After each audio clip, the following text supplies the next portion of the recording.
The airport was buzzing with the usual chaos, rolling suitcases, impatient announcements echoing through the loudspeakers, and the shuffle of weary travelers trying to make their way home. But among the sea of people, one man moved slower, his steps deliberate, his back slightly hunched. That man was John Kennedy. To most, he looked like just another older passenger, someone who probably needed extra time to get through security. But to those who knew him, John was a man of quiet strength, carrying wisdom far greater than the years written on his face. He approached the check-in counter, holding a simple brown leather bag in his hand. It was worn from use, the kind of bag that had seen 1,000 journeys. He waited patiently, but the staff at the desk were stressed, overwhelmed by the crowd. A young employee, clearly irritated, glanced at John and snapped, "Sir, you're blocking the line. Step aside." John gave a polite smile and explained softly that he only needed a boarding pass. But his calm tone seemed to annoy the worker further. What happened next stunned everyone. In his frustration,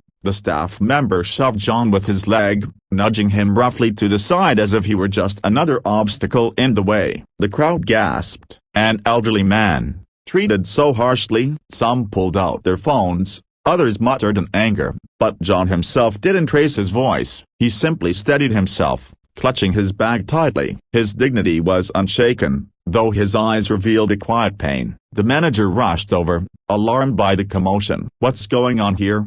he demanded. The young employee folded his arms and muttered, "He's too slow." Holding up to the line, all eyes turned to John, waiting for him to either retaliate or walk away. Instead, he took a deep breath, straightened his shoulders, and spoke just one word: "Soldier." The silence that followed was heavy. Confusion rippled through the crowd. The manager furrowed his brow. "What do you mean?" John slowly opened his leather bag, pulling out a folded American flag, neatly preserved, the kind handed to families of veterans. His hands trembled slightly as he held it up. "I was a soldier," he said, his voice steady but filled with emotion. "This flag was given to me after I buried my brother. He fought for this country, and so did I. I may walk slower now, but I've marched through deserts, jungles, and battlefields so people like you could live free enough to rush through an airport."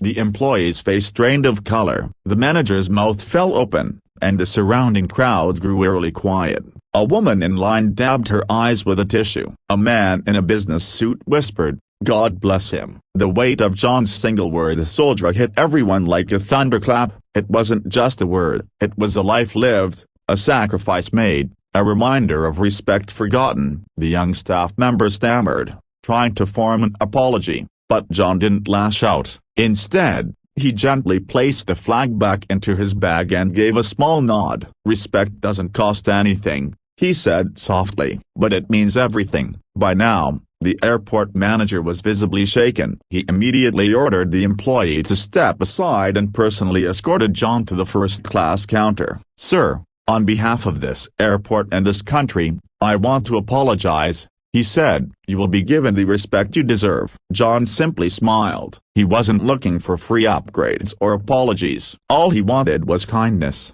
and in that moment, he had reminded everyone of its importance. As John walked toward his gate, the crowd began to clap, and not the loud, boisterous kind of applause reserved for celebrities, but the slow, heartfelt rhythm that grew louder with each passing second. Travelers, strangers from every walk of life, honored him the way he deserved. The young employee hung his head in shame, tears threatening to fall as he realized the gravity of his mistake. John didn't linger for attention. He simply raised his hand in a small wave and kept walking, his figure growing smaller in the distance, carrying not just a bag but a legacy.